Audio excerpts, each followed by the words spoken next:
Je n'ai pas paniqué quand j'ai trouvé l'enveloppe scotchée sous le tableau de bord de ma camionnette. Mes mains étaient fermes alors que je la décollais, sentant le poids de ce qui ne pouvait être que de l'argent liquide, ou peut-être de la drogue. Je savais exactement qui l'avait mise là, mon fils, Nicolas. J'étais assis dans l'allée de ma maison à Thionville, en Moselle.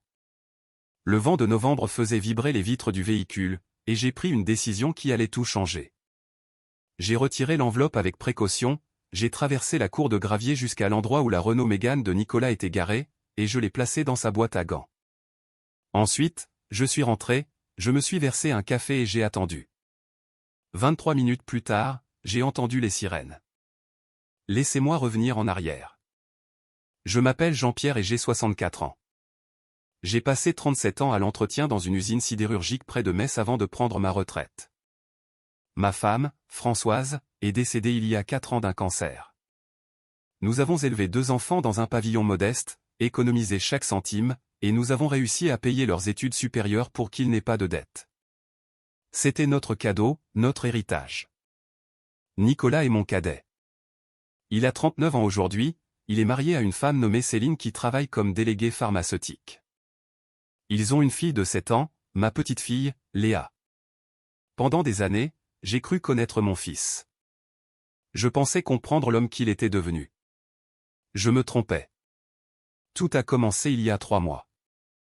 Nicolas m'a demandé de lui prêter ma camionnette pour le week-end, disant que sa voiture était au garage pour un problème de boîte de vitesse.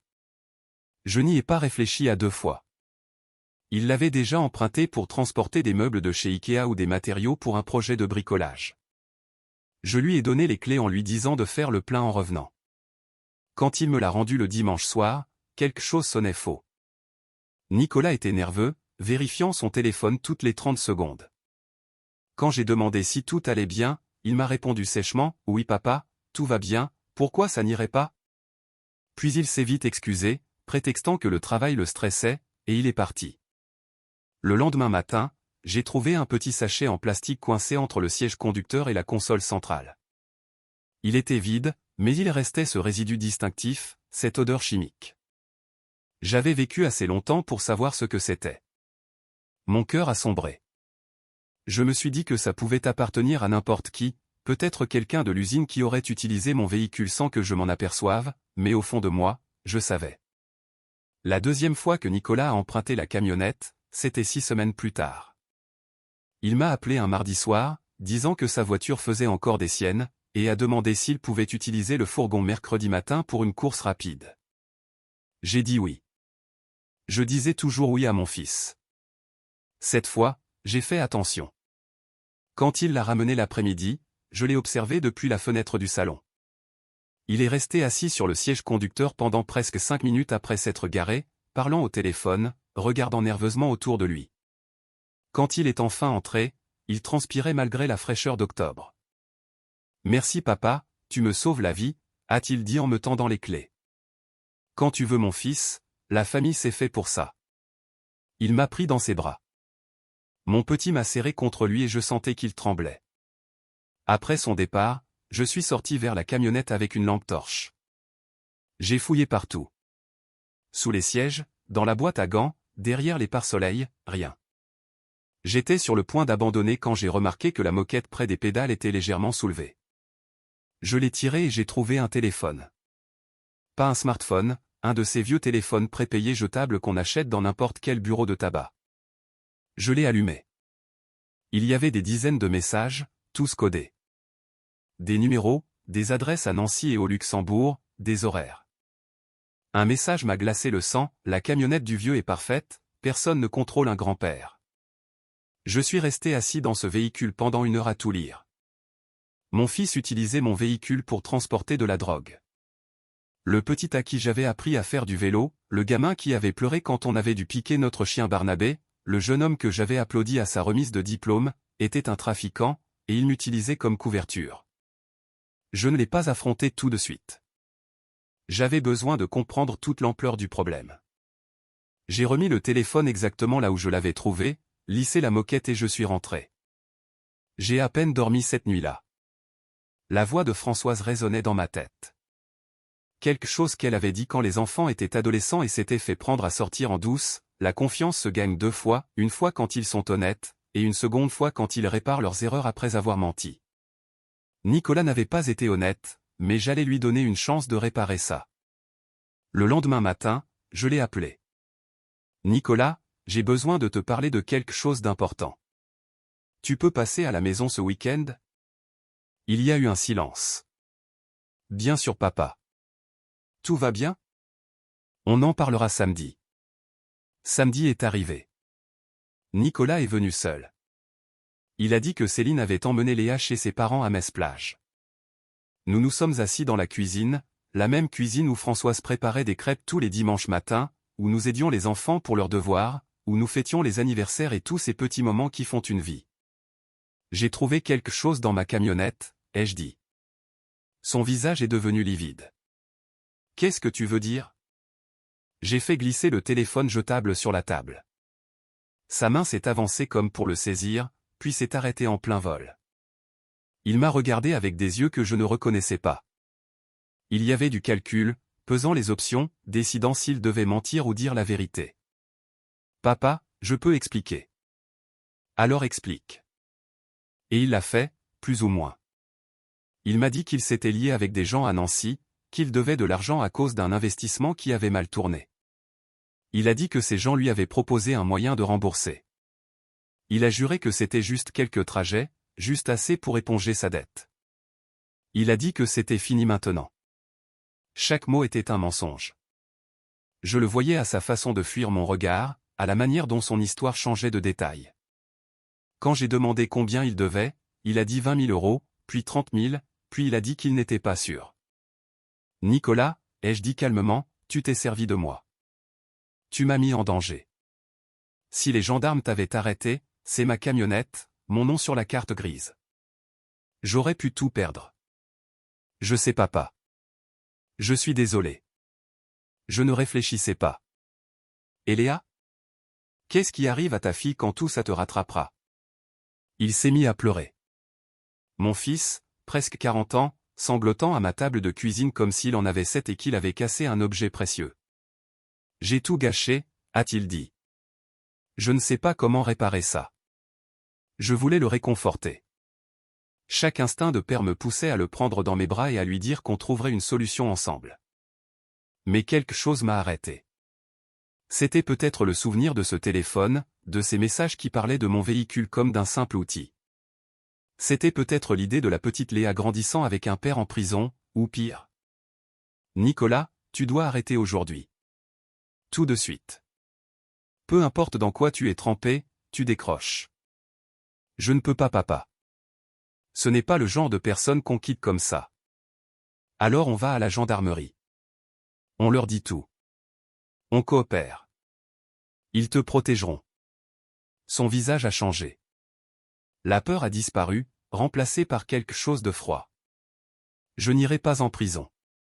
Mon fils, si tu continues, la prison est le meilleur scénario possible. Il s'est levé. Je dois y aller. Nicolas, attends. Mais il était déjà sur le pas de la porte. Je suis resté là à écouter son moteur démarrer, à l'écouter s'éloigner. Et j'ai su avec une certitude absolue que mon fils n'allait pas s'arrêter. Il allait continuer à utiliser mon fourgon, à me mettre en danger, à entraîner notre famille plus profondément dans l'obscurité. Cette nuit-là, j'ai pris une décision. Si Nicolas ne se protégeait pas lui-même, je devais le protéger d'une autre manière. Et je devais me protéger moi-même, protéger Léa, protéger ce qui restait de notre famille. La fois suivante où il a demandé à emprunter la camionnette, j'ai dit oui. C'était un jeudi matin. Nicolas est arrivé à 7 heures, disant qu'il en avait besoin pour quelques heures pour récupérer des plaques de plâtre. Je lui ai donné les clés et je l'ai regardé partir. Dès qu'il a tourné au coin de la rue, je suis monté dans la vieille Peugeot 208 de Françoise et je l'ai suivi. Il n'est allé dans aucun magasin de bricolage. Il a roulé directement vers le parking d'un centre commercial près de l'autoroute A31 où il est resté 15 minutes avant qu'une Mercedes noire ne se gare à côté de lui. Un homme est sorti, a regardé autour de lui, puis est monté dans ma camionnette avec Nicolas. Ils ont parlé peut-être 5 minutes. Quand l'homme est reparti, il portait un grand sac de course. Nicolas s'est rendu à 2 autres endroits ce matin-là. Le même scénario à chaque fois, rencontre, brève discussion, échange de sacs. Le temps qu'il me ramène le fourgon à midi, j'avais pris des photos de chaque lieu, de chaque personne, de chaque plaque d'immatriculation. Merci papa, a-t-il dit en rendant les clés. J'apprécie vraiment. Pas de problème mon fils. Cette nuit-là, je n'ai pas dormi. J'étais devant mon ordinateur à regarder les photos, essayant de décider quoi faire. Je pouvais aller à la police, tout donner. Mais Nicolas avait raison sur un point, ces gens-là ne pardonneraient pas. Même si Nicolas entrait dans un programme de protection, qu'en serait-il de Céline? Et de Léa? J'ai pensé à Françoise. Qu'aurait-elle fait? Elle était toujours plus maligne que moi pour ces choses-là, elle savait toujours quoi dire, comment gérer les situations difficiles. Je l'imaginais assise en face de moi. Ce regard qu'elle avait quand elle réfléchissait intensément. Tu dois l'arrêter, semblais-je l'entendre dire. Mais tu dois le faire intelligemment. Le plan est venu lentement, pièce par pièce. Ce n'était pas parfait. C'était risqué, mais c'était le seul moyen que je voyais pour protéger Nicolas de lui-même tout en nous gardant en sécurité. 3 semaines plus tard, Nicolas a encore appelé. Papa, je déteste te demander ça, mais je peux t'emprunter la camionnette demain après-midi juste pour 2 heures? Bien sûr. Je laisserai les clés sur le pare-soleil. T'es le meilleur papa. Cette fois, je savais ce que je faisais. Après que Nicolas a récupéré le fourgon, mais avant qu'il ne commence sa tournée, je suis allé au commissariat de Thionville. Je me suis avancé au bureau d'accueil, les mains tremblantes, et j'ai demandé à parler à un officier au sujet d'un possible trafic de stupéfiants. Ils m'ont pris au sérieux. Une brigadière nommée Morrison, d'une trentaine d'années, avec des yeux doux qui me rappelaient ceux de Françoise, a écouté tout ce que j'avais, les photos, les messages du téléphone jetable, les lieux, le mode opératoire. Je lui ai dit que je pensais que mon fils faisait une livraison cet après-midi-là, qu'il utilisait mon véhicule et que j'avais besoin de leur aide. Monsieur, a-t-elle dit, ce que vous faites demande beaucoup de courage. Je suis terrifié, ai-je avoué, mais j'ai encore plus peur de ce qui arrivera si je ne fais rien. Ma petite fille a besoin de son père, même si cela signifie que son père doit passer par la casse-prison pour s'en sortir. Ils ont agi vite. La brigadière a fait venir un capitaine de la brigade des stupéfiants nommé Girard. En 1 heure, ils avaient un plan. Ils allaient intercepter Nicolas pendant sa route, fouiller le véhicule, procéder à l'arrestation. Ils essaieraient de le faire coopérer pour remonter la filière en échange d'une réduction de peine. On ne peut rien promettre, a dit le capitaine Girard, mais si votre fils coopère pleinement, le procureur en tiendra compte. Je comprends. Il y a encore une chose monsieur. Nous devons être sûrs qu'il y a effectivement de la marchandise. Si vous pouviez vérifier.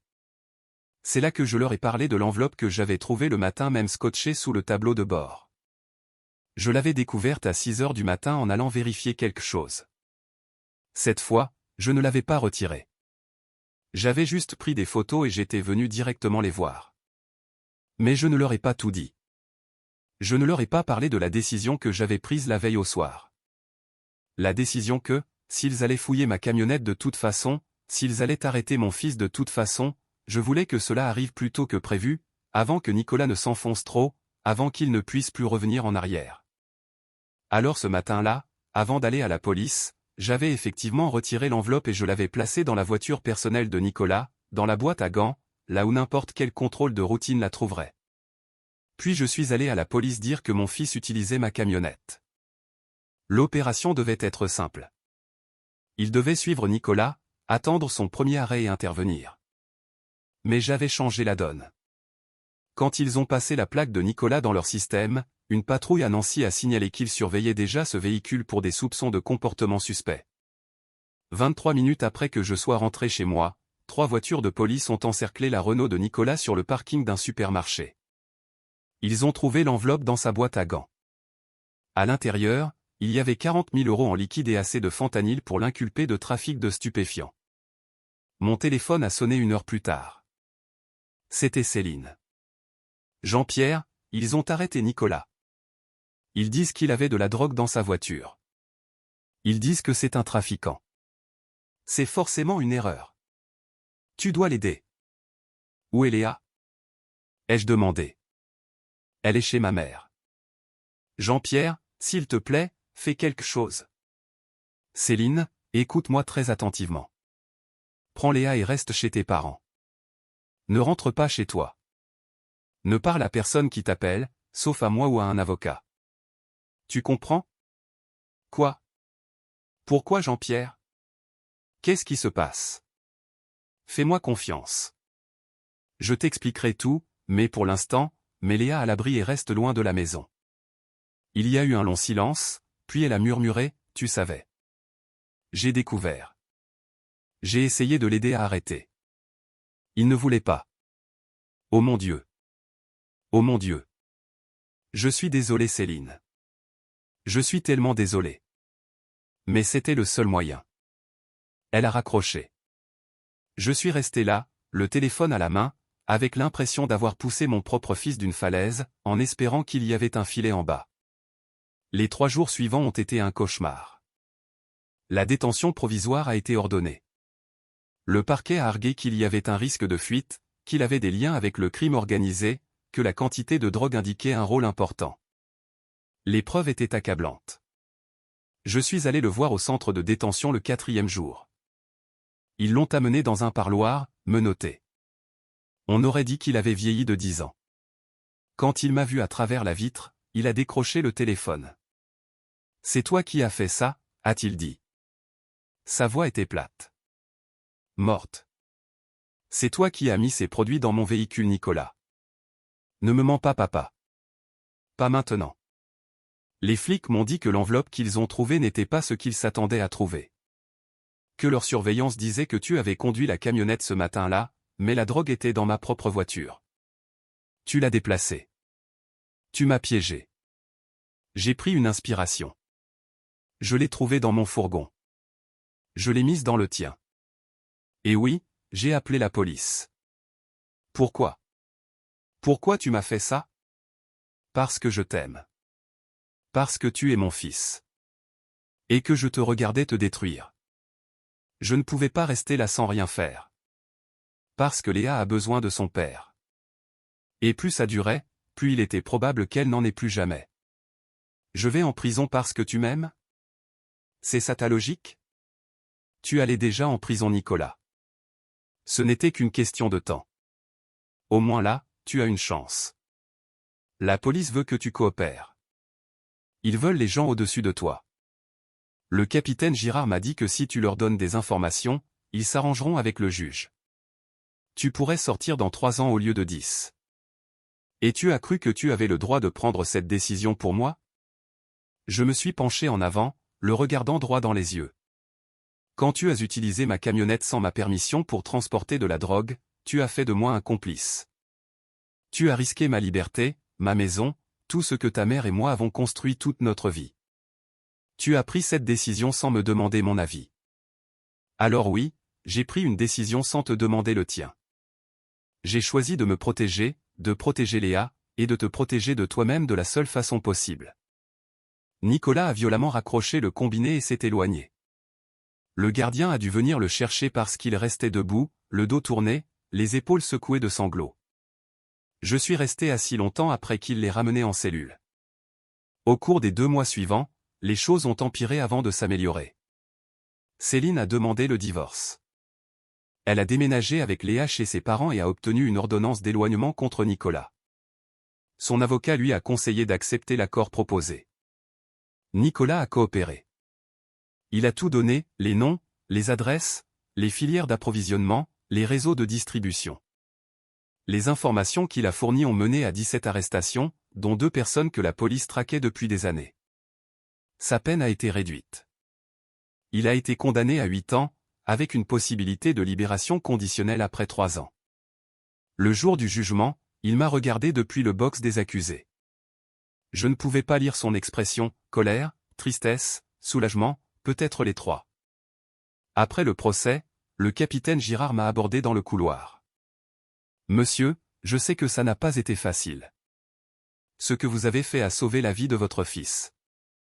Les gens avec qui il traînait ne laissent pas partir les gens comme ça. Tôt ou tard, il aurait fini mort ou en prison à perpétuité.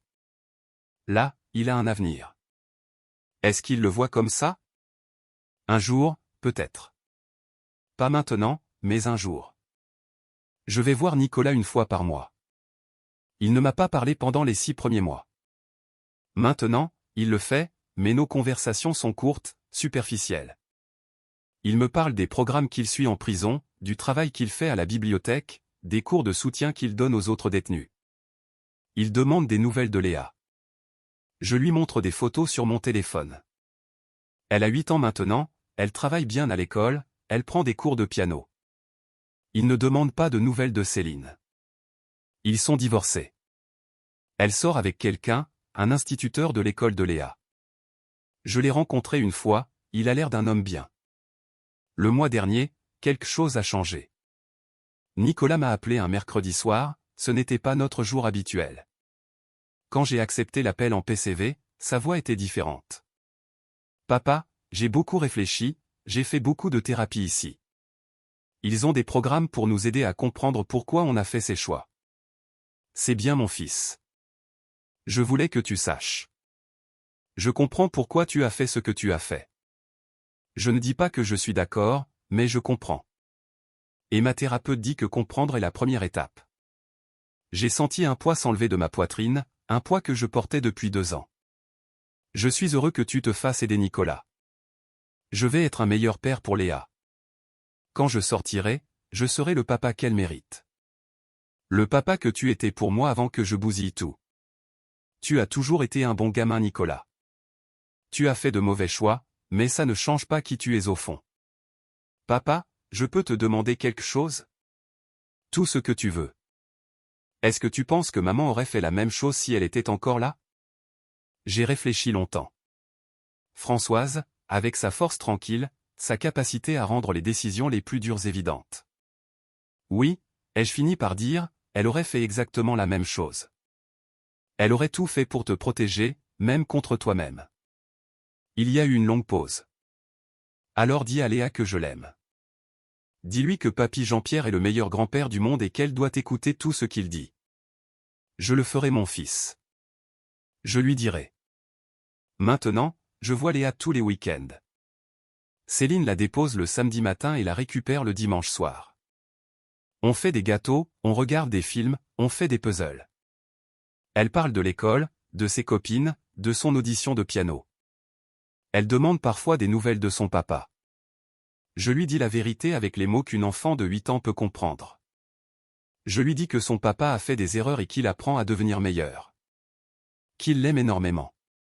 Que parfois, les gens qu'on aime ont besoin d'aide, et que parfois cette aide ne ressemble pas à ce qu'on attendait. Le week-end dernier, alors qu'on préparait des cookies aux pépites de chocolat, Léa m'a regardé avec de la farine sur le nez et a dit « Papy, ma maîtresse dit que la famille, ça veut dire qu'on prend soin les uns des autres quoi qu'il arrive. » C'est vrai? J'ai pensé à Nicolas en prison, au choix que j'avais fait.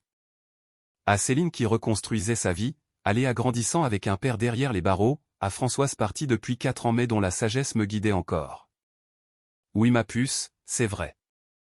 Mais parfois, prendre soin les uns des autres, ça veut dire faire des choix très difficiles. Ça veut dire faire quelque chose qui peut mettre les gens en colère contre nous parce que c'est la bonne chose à faire. Comme quand tu m'obliges à aller au lit alors que je veux rester éveillé. J'ai souri. Exactement comme ça. Elle a hoché la tête, satisfaite de la réponse, et s'est remise à mélanger la pâte. J'ai appris quelque chose à travers tout ça, quelque chose que Françoise essayait de m'enseigner mais que je n'ai vraiment compris que lorsque j'ai dû prendre la décision la plus dure de ma vie. L'amour, ce n'est pas seulement rendre les gens heureux. Parfois, l'amour, c'est fixer des limites, même quand ces limites font mal. Parfois, l'amour, c'est laisser quelqu'un affronter les conséquences de ses actes, parce que ces conséquences sont la seule chose qui pourra le sauver. Je repense souvent à cette enveloppe, celle que j'ai trouvée sous mon tableau de bord et que j'ai mise dans la voiture de Nicolas. Les gens pourraient me juger pour ça. Ils pourraient dire que j'ai trahi mon fils, que j'aurais dû trouver un autre moyen. Peut-être qu'ils ont raison, je ne le saurai jamais. Mais je sais une chose, Nicolas est en vie. Il reçoit de l'aide. Il a une chance de reconstruire sa relation avec sa fille. Dans 5 ans, il pourrait être en liberté conditionnelle. Il pourrait avoir toute une vie devant lui. Cela ne serait jamais arrivé si je n'avais rien fait. Les gens avec qui il traînait n'offrent pas de plan de retraite. Finalement, Nicolas aurait fini mort dans un fossé quelque part, ou en prison pour le reste de ses jours sans espoir de sortie. Ou pire, il aurait causé la mort de quelqu'un d'autre. Il y a une photo sur ma cheminée prise pour les 7 ans de Léa, juste avant que tout ne s'écroule. Nicolas la porte sur ses épaules, ils rient tous les deux de quelque chose que Céline a dit. Chaque fois que je la regarde, je me souviens de ce père, de cette joie, et je garde l'espoir que quelque part, à l'intérieur de l'homme en tenue de détenu au parloir, ce père existe toujours. Dans 3 ans, quand Nicolas sera éligible à la conditionnelle, je serai là à son audition. Je dirai au juge les programmes qu'il a terminés, les remords qu'il a montrés, le père qu'il s'efforce de redevenir. Je plaiderai pour mon fils avec la même force que j'ai mise à l'arrêter, parce que c'est ça la famille. Ce n'est pas qu'on ne se fait jamais de mal, ce n'est pas qu'on est toujours d'accord, ce n'est pas qu'on se laisse se détruire par loyauté mal placée. La famille, ça veut dire qu'on s'aime assez pour faire les choix difficiles. On se protège des menaces extérieures, oui, mais parfois on doit aussi protéger les gens qu'on aime contre eux-mêmes. Même quand ça nous brise le cœur, même quand ils nous détestent pour ça, même quand on reste éveillé la nuit à se demander si on a bien fait. Je me le demande encore, et je me le demanderai probablement toujours. Mais quand Léa m'embrasse le dimanche soir, quand Nicolas m'appelle pour me raconter ses progrès, quand je pense à Françoise en espérant qu'elle est fière de moi, je me dis que j'ai peut-être réussi. Peut-être que l'amour n'est pas de garder les gens heureux, mais de les garder en vie assez longtemps pour qu'ils retrouvent le chemin du bonheur. C'est ce que je me dis en tout cas, c'est ce qui me permet de dormir la nuit. Et c'est la leçon que j'espère que Léa apprendra en grandissant, celle que j'aurais aimé pouvoir apprendre à Nicolas avant qu'il ne soit trop tard. Parfois, les gens qui nous aiment le plus sont ceux qui ne nous laissent pas échouer, même si nous arrêter leur brise le cœur. Faites confiance à votre instinct concernant les gens que vous aimez. Si quelque chose semble clocher, c'est probablement le cas. Abordez le problème directement, honnêtement et rapidement. N'attendez pas qu'il se résolve de lui-même. Ne cherchez pas d'excuses pour un comportement destructeur. Fixez des limites et faites-les respecter, même avec la famille, surtout avec la famille. Et si jamais vous vous retrouvez dans ma position, à devoir choisir entre protéger quelqu'un des conséquences de ses actes ou le protéger de lui-même, souvenez-vous de ceci, les conséquences sont temporaires, la mort est permanente. Choisissez la vie. Choisissez la conversation difficile. Choisissez l'intervention plutôt que la complicité. Choisissez un amour qui ressemble à de la déception aujourd'hui plutôt qu'un regret qui dure pour l'éternité. C'est mon histoire, c'est ce que j'ai fait. Que ce soit bien ou mal, je laisserai Dieu en juger quand mon heure viendra. Pour l'instant, je continue d'être présent pour Léa, pour Nicolas, pour la famille que Françoise et moi avons bâtie ensemble. Parce qu'au bout du compte, c'est tout ce qu'on peut faire. On est là, on fait les meilleurs choix possibles avec les informations qu'on a. On aime de façon imparfaite, on éduque de façon imparfaite, on pardonne de façon imparfaite, et on espère que c'est assez. Notre histoire est terminée. Merci de votre écoute.